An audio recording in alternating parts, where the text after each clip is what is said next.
Rasulillah wa ala alihi wa ashabihi wa man wala, amma ba'du.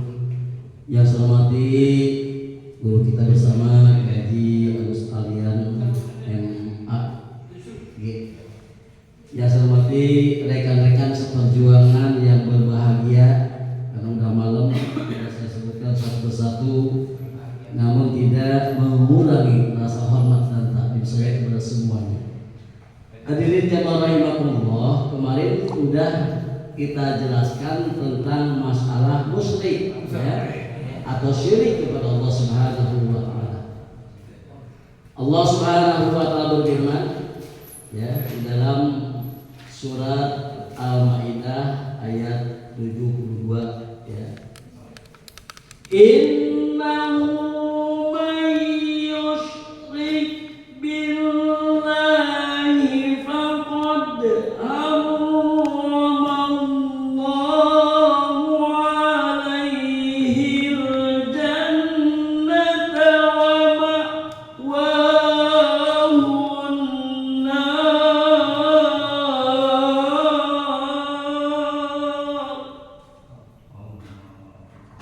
Innahu sesungguhnya dia siapa? May yusyrik billah, orang yang syirik kepada Allah, faqad harramallahu alaihi jannah, maka haram baginya dia mendapatkan surga.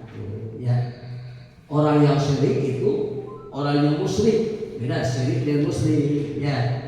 Kalau syirik itu kalau ada orang beli mobil meriam, itu syirik ya.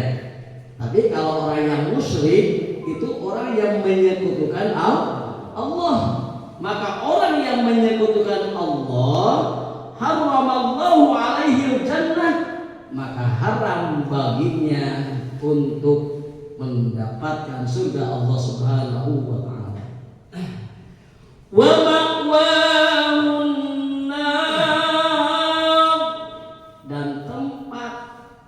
baginya adalah neraka.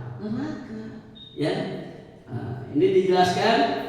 Paman asyraka billah, maka barang siapa yang musyrik kepada Allah, tsumma mata musyrikan, kemudian dia meninggal atau dia mati dalam keadaan musyrik, fahuwa min ashabin nari qat'an, maka dia termasuk penghuni neraka secara pasti. Tuh, qat'an, masya Allah. Allah Subhanahu wa taala akan memastikan dia masuk nerakanya manakala dia musyrik kepada Allah Subhanahu wa taala. Oh, aja semara hadis kita, masya Allah. Jadi paman asyraka billahi tsumma mata musyrikan, barang siapa yang musyrik kepada Allah kemudian dia mati dalam keadaan musyrik, fahuwa min ashabin nar qat'an, maka dia termasuk penghuni neraka. Orang yang musyrik itu beberapa macam. Di antaranya kan misalnya ada orang yang mau pergi ke dukun ya. Misalnya karena dia sakit hati ya, cinta ditolak dukun bertindak katanya ya. Nah, kemudian orang itu datang ke suatu dukun minta petunjuk sama temennya. Tahu nggak dukun yang ampuh di mana? Ditunjukin dulu sama temennya. Maka temannya tersebut termasuk dia bekerja sama dalam kemusyrikan.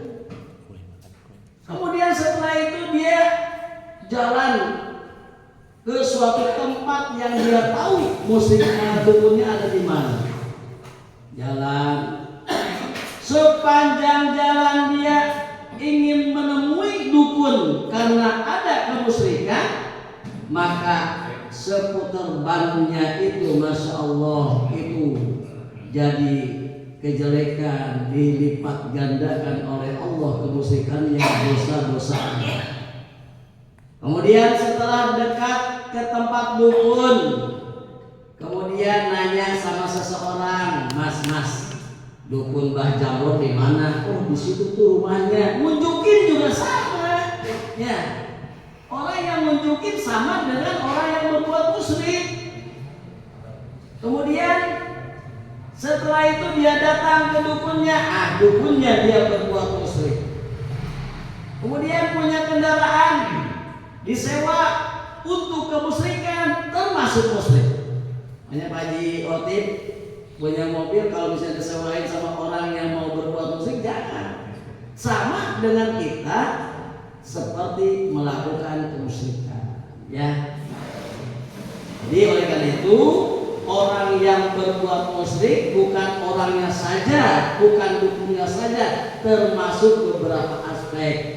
Temennya yang nunjukinnya, dukunnya yang menyewakan mobilnya, yang bekerja sama dengan kemusyrikan itu dosanya sama dengan orang yang berbuat musyrik.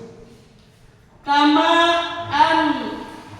man amana billah, seperti orang yang beriman kepada Allah, wa mata mu'minan, dan dia mati dalam keadaan iman, fahuwa min ashabil jannah, maka dia termasuk penghuni surga.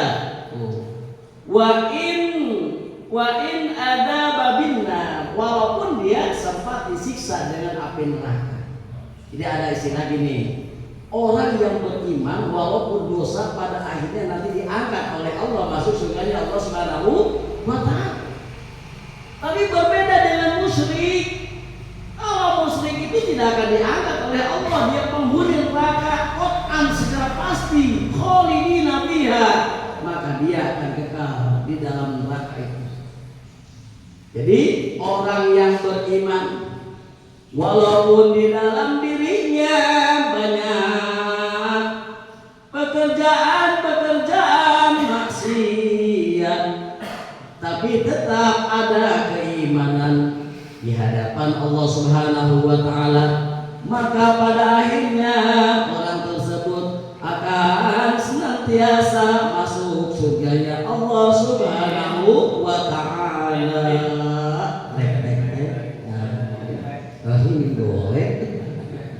Ya, tuh. Wafi sahih, dan di dalam kitab sahih itu Bukhari dan Muslim, apa disebut dengan sahih, ya. Anna Rasulullah sallallahu alaihi wasallam qala, sesungguhnya Rasulullah sallallahu alaihi wasallam la bersabda, ala unabbiukum bi akbaril kabair, ingatlah kalian harus senantiasa menjauhi dosa-dosa besar, ya. Kita harus menjauhi dosa besar. Apa tuh? Salatan, ada 3 macam dosa besar yang paling besar. Qalu, mereka bertanya tuh kepada Rasulullah, ya Rasulullah, man huwa, apa tuh yang dimaksud dengan dosa besar itu yang 3 tadi?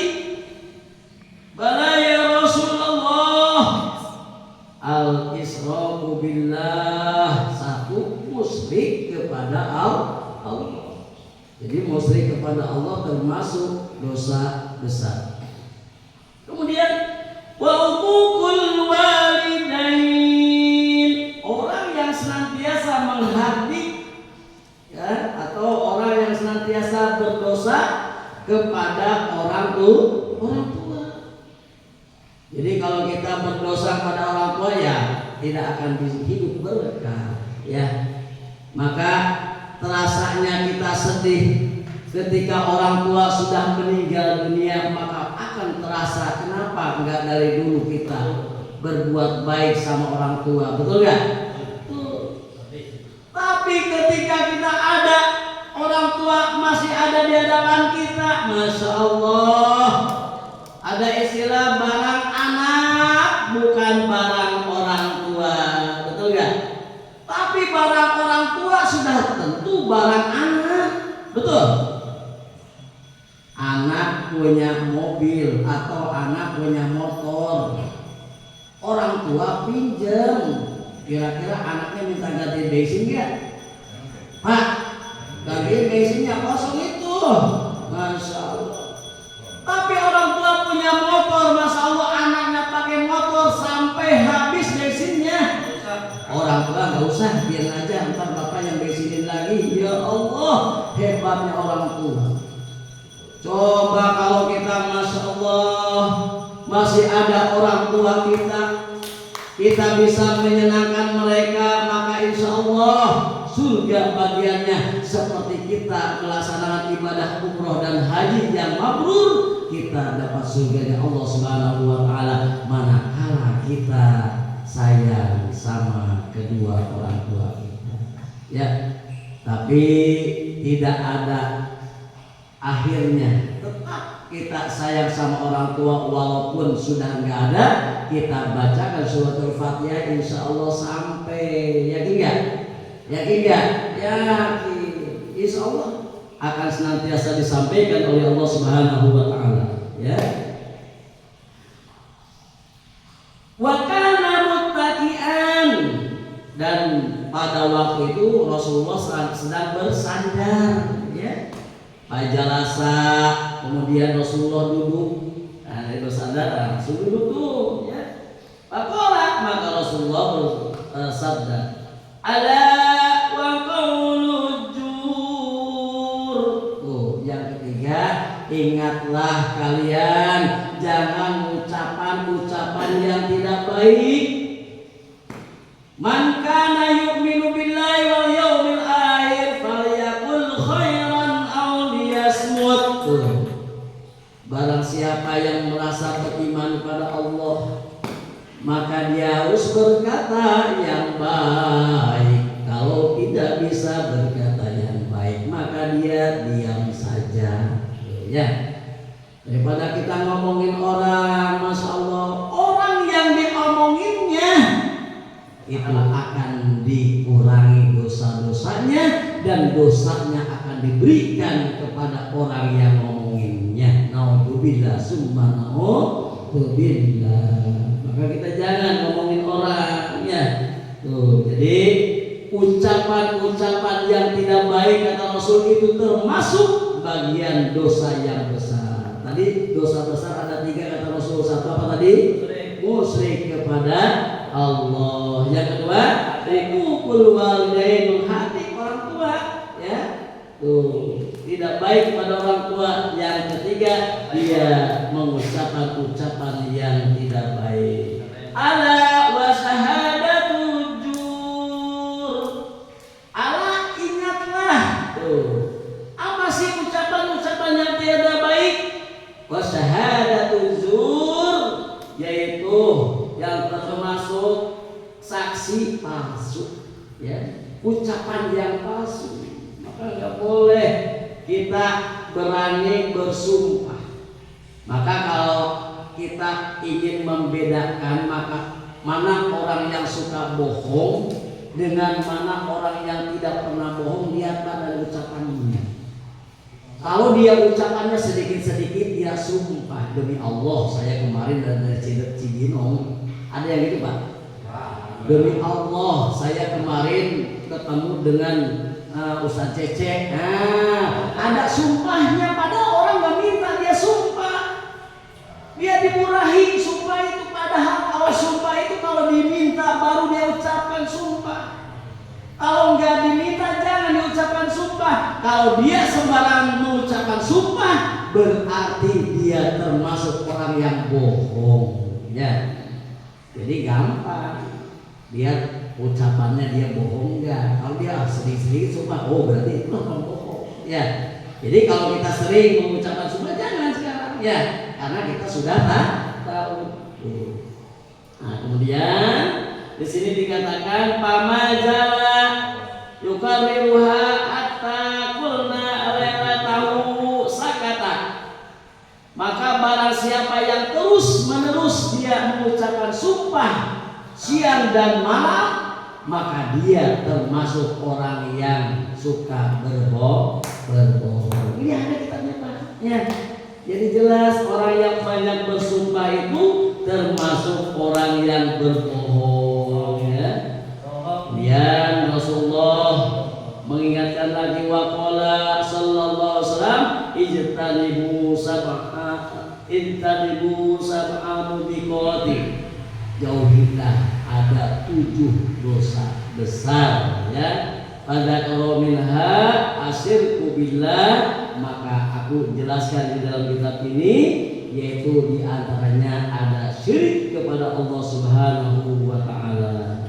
Man badala dinahu faqtuluh. Tuh, kata Rasul, barang siapa yang menggantikan agamanya dengan dia syirik kepada Allah atau dia berbuat tidak baik, maka bunuhlah orang tersebut. Ya. Jadi orang yang menggantikan sesuatu atas nama agama, dia bersumpah atas nama agama, tapi agama enggak membolehkan seperti itu, ya, maka 40 bunuhlah orang itu. Tuh, kerasnya. Cuman kan di negara kita, negara Pancasila, ya, enggak mungkin seperti itu karena bukan negara Islam. Kemudian walau usani minasyirki, dan bentuk-bentuk yang kedua dari syirik adalah ar-riya bi'amali kama qala Allah Ta'ala. Riya termasuk dia bagian daripada syirik kepada Allah Subhanahu wa ta'ala. Ternyata enggak boleh riya. Riya itu 99%. Iya, ya. Tapi kan teman saya riya Angelina. Oh, bukan. Riya itu asal kata daripada ro'a yang uriaan. Ro'a artinya melihat, riya ibadahnya ingin dilihat oleh orang lain. Maaf ya, kalau di grup kita nge-share sholat tahajud ya, kita nge-share puasa Senin Kemis ya. Aduh, sayang, takut dijadikan perbuatan yang riya ingin ya. Masya Allah. Nah, ini khawatir jadi hilang amal ibadah kita karena kita ingin dikatakan riya. Hanya segitu ya yang bisa saya sampaikan, dan mohon maaf dari Al-Fakir, bukan menggurui, ini mah sama-sama belajar ya, sama-sama belajar kita untuk mencari ilmu. Nanti ada jadwal-jadwalnya ya, bagian teman-teman nanti keliling siapa yang mau ketempatan, kemudian mau memberikan tausiahnya nanti bergiliran. Hanya itu yang bisa saya sampaikan. Usikum wa nafsi bittaqullah. Assalamualaikum warahmatullahi wabarakatuh.